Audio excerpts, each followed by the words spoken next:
Hello students, welcome to my channel. मैं हूं आपकी प्रज्ञा मैम और आज की वीडियो लेक्चर में हम जो है क्लास 6 ज्योग्राफी का 5th chapter major domains of the earth के बारे में देखेंगे। तो इससे पहले जो है इसका फर्स्ट पार्ट हमने डिस्कस कर लिया है, जिसमें हमने लिथोस्फीयर क्या होता है, एटमॉस्फेयर, हाइड्रोस्फीयर, बायोस्फीयर। लिथोस्फीयर को हमने डिटेल में देख लिया था। अब जो है हम हाइड्रोस्फीयर को डिटेल में देखेंगे। तो लास्ट सेशन में हमने सारे कॉन्टिनेंट्स के बारे में भी देख लिया था। अब जो है हमको स्टार्ट करना है हाइड्रोस्फीयर से। तो earth is a blue planet. तो जैसे कि हमने प्रीवियस चैप्टर में ये देख लिया था कि अर्थ को ब्लू प्लैनेट क्यों कहा जाता है, क्योंकि जो मेजर पार्ट है अर्थ का वो पानी से है, पानी से भरा हुआ है, मतलब ओशियंस हो गया, सीज हो गया, इससे कवर्ड अप है। और इसी कारण जो है आउटर स्पेस से जब हम देखते हैं तो अर्थ का कलर क्या दिखता है, ब्लू कलर दिखता है, इसलिए इसे ब्लू प्लैनेट कहा जाता है। तो मोर देन 71%, तो क्या है 71% से ज़्यादा, more than 70% of the earth is covered with water and 29% is land. तो कितना कितना रेशियो है, 71% क्या है, वाटर है, एंड 29% जो है वो क्या है, आपका लैंड है। तो hydrosphere consist of water in all form. तो हाइड्रोस्फीयर की जब हम बात करते हैं तो इसमें जो वाटर का हर एक फॉर्म है वो आ जाता है।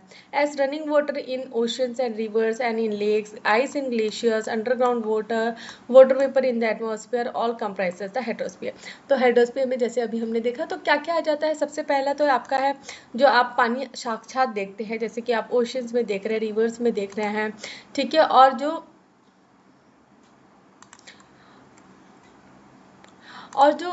आइस है, ठीक है, जो बर्फ वाली जो जगह है, ग्लेशियर्स है, वहाँ पे हम देखते हैं। और अंडरग्राउंड वाटर जो है, ठीक है, जैसे जो बोर से पानी आता है वो पानी, और जो वाटर वेपर है एटमॉस्फेयर में, ये सारे जो मिलके क्या है, हाइड्रोस्फीयर बनाते हैं। तो more than 97% of Earth's water is found in oceans and it's too salty for human use। तो 97%, ठीक है, 97% जो वाटर है जो हमारे पृथ्वी पे मिलता है वो कहाँ से है, कहाँ पे है, ओशियंस में है। और ये ओशियंस का पानी क्या होता है, बहुत ज़्यादा खारा होता है। क्या होता है, बहुत ज़्यादा खारा होता है, सॉल्टी होता है, और वो ह्यूमन के यूज़ करने लायक नहीं है, मतलब पीने लायक नहीं होता। और फ्रेश वाटर कितना है, 2.5% ओनली है। तो a large portion of rest of the water is in the form of ice sheets and glacier or under the ground, and very small percent is available as fresh water for human। अब ये जो 2.5% है, तो 2.5% में भी कुछ जो पानी है वो क्या है, फ्रेश आइस शीट और ग्लेशियर्स के रूप में है, ठीक है। और बहुत ही स्मॉल वाटर जो है हमारे लिए अवेलेबल है ह्यूमन के यूज़ के लिए। तो ये कॉन्टिनेंट का साइज है, उसका कंपैरिजन के लिए यहाँ पे एक पिक्चर दिया गया है। तो आपका ये यूरेशिया हो गया, अफ्रीका हो गया, देन ऑस्ट्रेलिया हो गया, नॉर्थ अमेरिका, साउथ अमेरिका, और ये लास्ट में आपका अंटार्कटिका हो गया। तो count the square given in figure 5.3 and answer the following. Name the largest continent. जैसे कि हमको पता है कौन सा है largest continent, that is Asia. Which is larger, Europe और ऑस्ट्रेलिया को? तो कौन सा होगा, यूरोप होगा कि ऑस्ट्रेलिया होगा? ये आपका ऑस्ट्रेलिया होगा, ये आपका यूरोप हो गया। तो कौन सा होगा, ठीक है, ये यूरोप होगा ज़्यादा बड़ा। बस इतना ही था यूज़। तो hence despite being a blue planet we face a shortage of water. तो जैसे कि अर्थ को वैसे तो ब्लू प्लैनेट कहा जाता है, लेकिन कहीं ना कहीं हमको पानी की किल्लत इसलिए है क्योंकि हमारी पृथ्वी में ज़्यादा पानी नहीं है जो हम इस्तेमाल कर सकें। तो सबसे पहले जो है हम ओशंस के बारे में देखेंगे। तो oceans are the major part of hydrosphere. जैसे कि अभी हमने देखा कि 97.5% जो है पूरा अर्थ जो कवर्ड है वो ओशन से कवर्ड है। तो oceans are the major part of hydrosphere, they are interconnected. तो जो भी ओशंस है वो मेजर पार्ट है हाइड्रोस्फीयर के, ठीक है, ये मुख्य भाग है हाइड्रोस्फीयर का।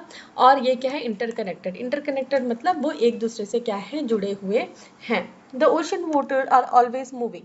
तो ओशन वाटर क्या है, स्टिल नहीं होता, मतलब एक जगह ठहरा हुआ नहीं होता, वो क्या है, हमेशा हिलते रहता है, मूव करते रहता है, ठीक है। जैसे कि आप समुद्र में जाएंगे तो समुद्र का पानी एक लहरें आती है फिर वापस जाती है, तो that's mean ocean water are always moving. The three chief movements of oceans are called wave. तो द थ्री चीफ मूवमेंट्स, तो मूवमेंट्स जो होते हैं ओशन के, उनको क्या कहा जाता है, थ्री मूवमेंट्स। जो ये मूविंग है, ठीक है, ओशन वाटर जो मूविंग है उसको थ्री कैटेगरी में डिवाइड कर दिया गया है। तो इनका जो मूवमेंट है उसको भी उसको कौन से मूवमेंट्स हैं आपके, the waves, the tides and the ocean currents. तो तीन तरीके के मूवमेंट्स होते हैं, waves, tides and ocean currents. The five major oceans are Pacific Ocean, Atlantic Ocean, Indian Ocean, Southern Ocean and Arctic Ocean. तो यहाँ पे हमारे पास 5 मेजर ओशंस हैं.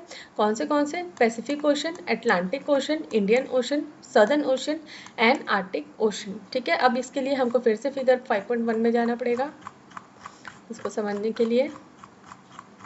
तो दिस इज ठीक. तो आपका ये हो गया आपका पैसिफिक ओशन. ठीक है, ये किधर है? नॉर्थ अमेरिका और साउथ अमेरिका के बीच में, और इस तरफ भी है ऑस्ट्रेलिया और एशिया के बीच में. ठीक है, इधर साइड में. Next is Indian ocean. Indian ocean आपका इंडिया के नीचे है. सदर्न ओशन जो है आपका अंटार्कटिका, साउथ अमेरिका और अफ्रीका के नीचे और अंटार्कटिका के बीच में है. ठीक है, and next is Arctic ocean. ये यहाँ पे है. ठीक है, कहाँ पे? यूरोप के ऊपर में है. ठीक है, तो 5 ओशंस हो गए. और ये आपका रहा अटलांटिक ओशन जो कि है अफ्रीका और नॉर्थ अमेरिका साउथ अमेरिका के बीच में.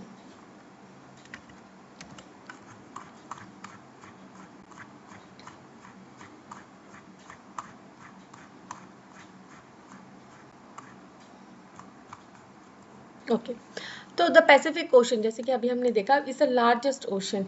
It is spread over 1/3 of the अर्थ. ठीक है, तो ये पैसिफिक ओशन जो है सबसे बड़ा ओशन है. और ये कितने भाग का है? अर्थ का कितना भाग है? ये 1/3 भाग, 1/3 है.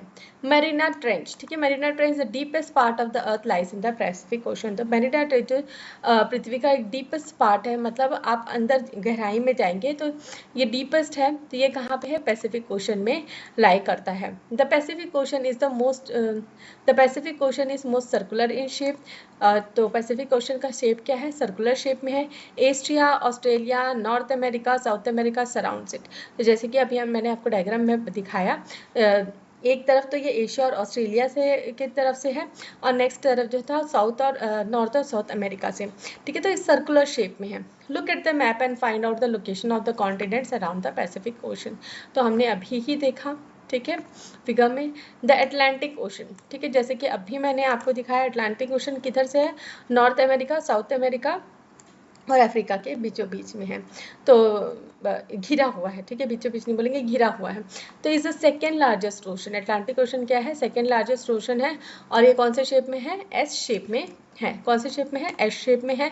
It is flanked by North America, South America on the west side and Europe and Africa on the eastern side. जैसे कि अभी मैंने आपको दिखाया.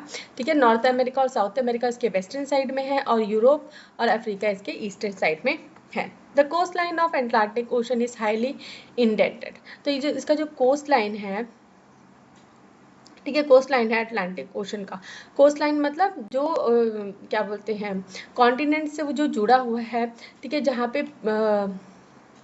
पे ओशन और लैंड में मिलते हैं तो इसको क्या कहा जाता है? कोस्ट लाइन कहा जाता है. तो ये जैसे इंडेंटेड कोस्ट लाइन मतलब इस तरीके से ऐसे डिस्टर्ब्ड टाइप का है, इस तरीके से. ठीक है, तो इसे ही इंडेंटेड कोस्ट लाइन कहा जाता है. तो this irregular and indented coast line provides ideal location for natural harbours and ports. तो ये जो इरेगुलर तरीके से है और इंडेंटेड है, ठीक है, अलग से ऐसे टुकड़े टुकड़े ऐसे है, तो ये आइडियल लोकेशन है नेचुरल हार्बर्स और पोर्ट के लिए. ठीक है, नेचुरल हार्बर मतलब जहाँ पे शिप्स आती हैं, रुकती हैं. ठीक है, उसे ही हार्बर कहा जाता है, पोर्ट्स कहा जाता है.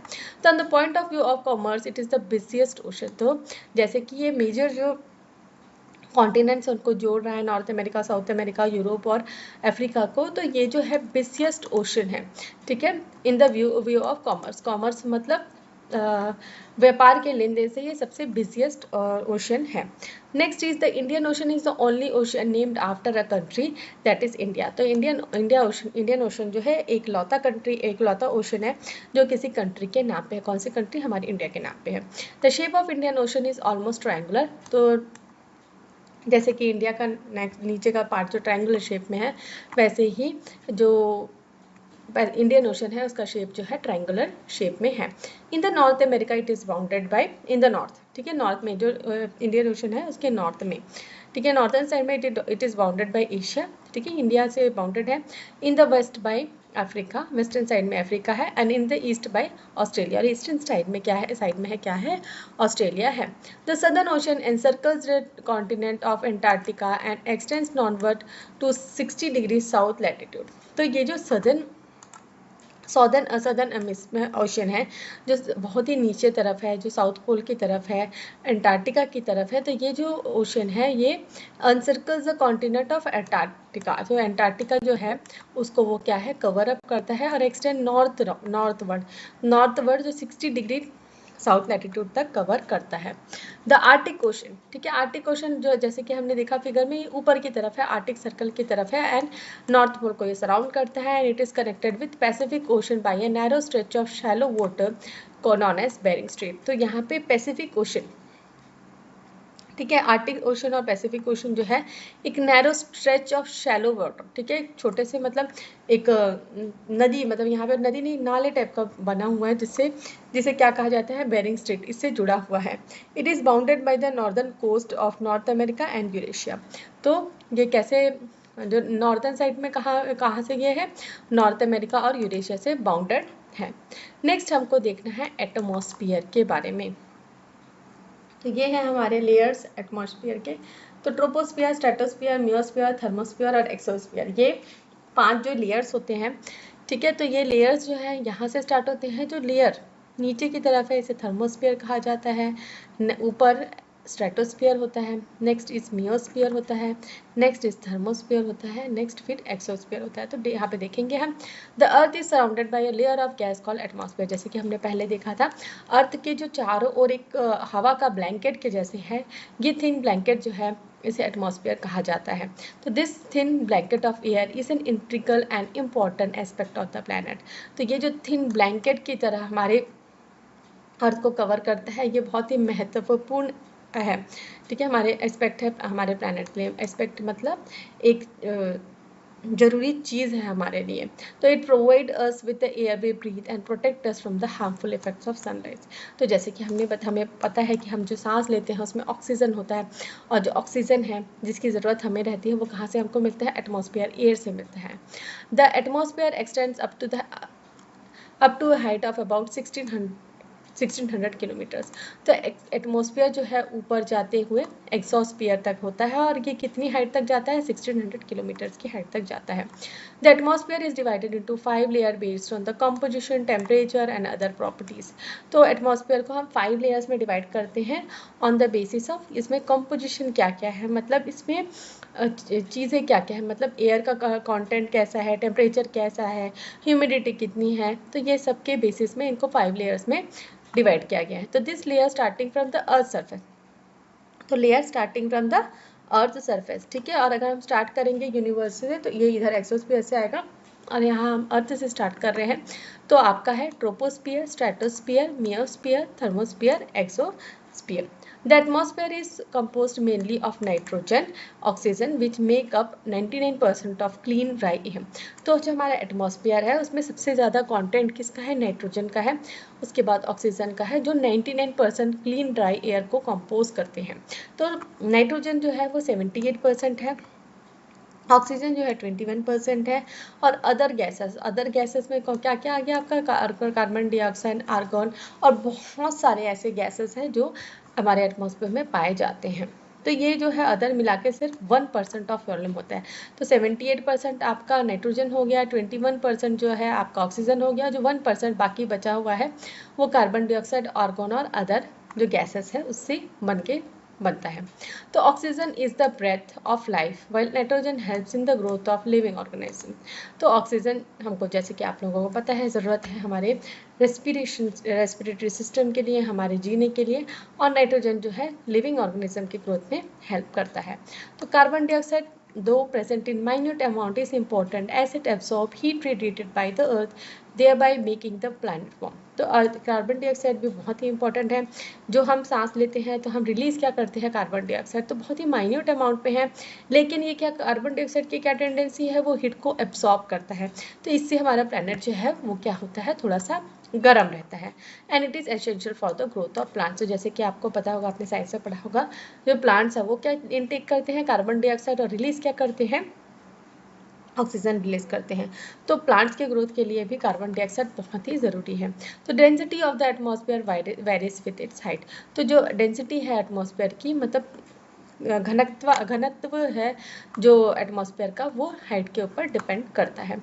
तो it is maximum at the sea level. तो सी लेवल पे क्या होता है, ये ज़्यादा होता है, मैक्सिमम होता है, और डिक्रीज होते जाता है जैसे कि हम अब ऊपर जाते हैं। इसलिए जो है जब क्लाइंबर्स ऊपर चढ़ते हैं तो इनको ब्रीथिंग करने में, सांस लेने में दिक्कत होती है।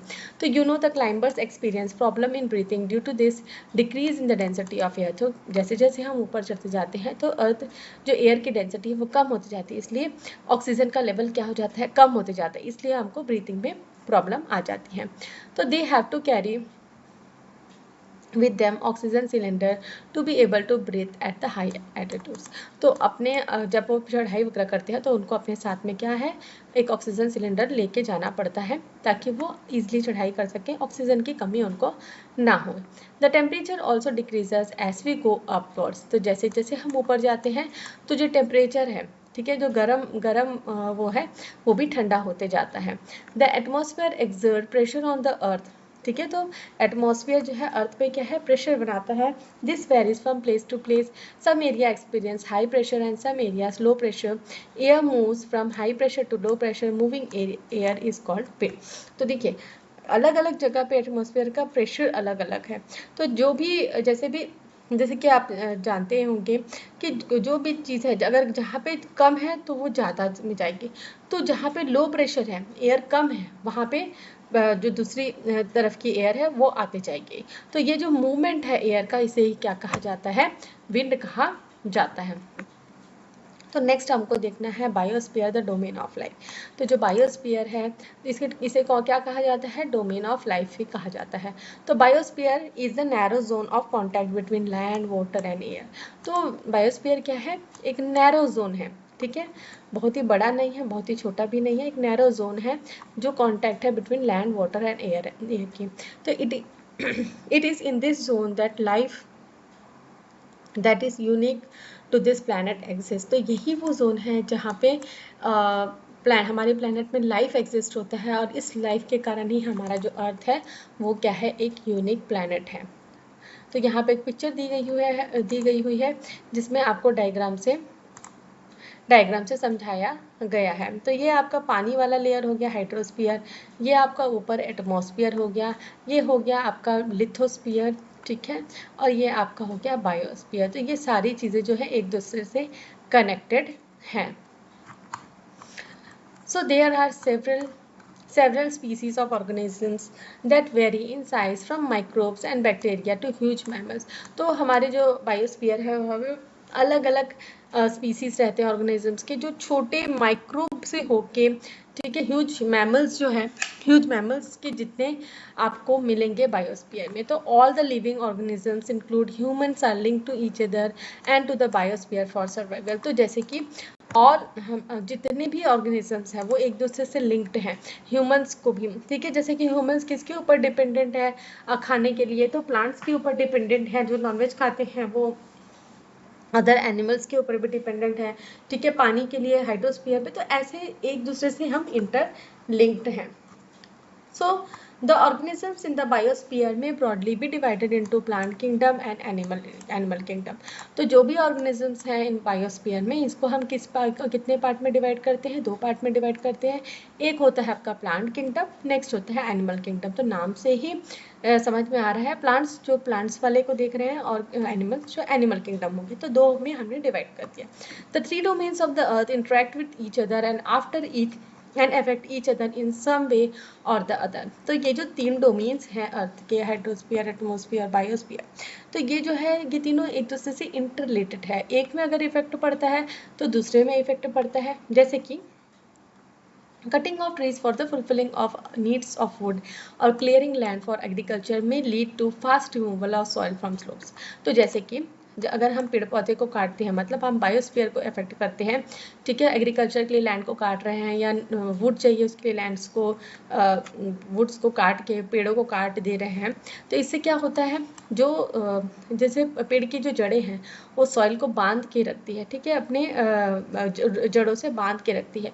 तो जैसे जैसे पेड़ कटते जाएंगे तो ये जो सॉइल है वो क्या होती जाएगी, लूज होती जाएगी, लूज होगी तो वो स्लिप होगी, ठीक है। तो इससे जो स्लोप्स है उसमें से सॉइल चला जाएगा। तो सिमिलरली अर्थ सरफेस में be change due to natural calamities like earthquake, ठीक है। तो for example there could be submergence of land as happened in the case of tsunami recently. तो बहुत सारी चीज़ें हैं, जैसे अगर कुछ नेचुरल कैलेमिटीज़ भी हो जाती है तो उससे भी क्या होता है, सुनामी वगैरह, जैसे आप सभी ने कहीं ना कहीं सुना होगा सुनामी के बारे में।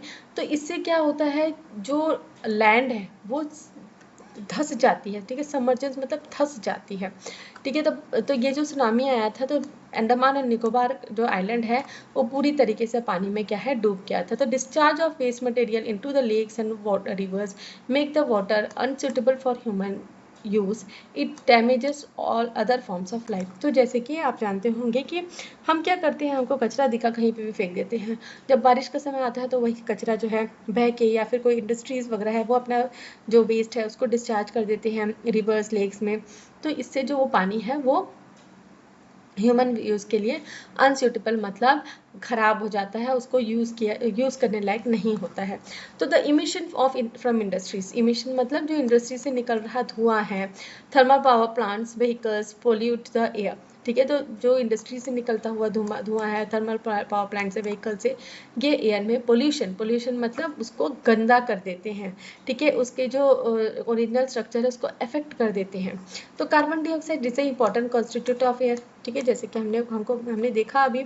But increase in the amount of CO2 lead to increase in global temperature, this term is called global warming. तो जैसे कि हमने देखा कि कार्बन डाइऑक्साइड की क्या टेंडेंसी होती है, वो हमारे अर्थ को क्या है, गर्म रखता है। लेकिन अगर वो जो कार्बन डाइऑक्साइड है वो एटमॉस्फेयर में बढ़ते जाएगा तो ग्लोबल टेम्परेचर ज़्यादा बढ़ते जाएगा। तो इससे क्या हो जाएगी, ग्लोबल वार्मिंग। ग्लोबल वार्मिंग मतलब हमारे अर्थ का टेम्परेचर बढ़ते जाएगा, जो ग्लेशियर्स हैं, जो आइस हैं, आइस शीट्स हैं, वो क्या होंगी, पिघलते जाएंगी। और इससे क्या होगा, एक समय ऐसा भी आ सकता है कि हमारे जो प्लैनेट है उसमें पानी की जो वैल्यू है, सॉरी पानी की जो क्वांटिटी है वो ज़्यादा बढ़ जाए, हमारा जो प्लैनेट है वो भी पूरा डूब जाए।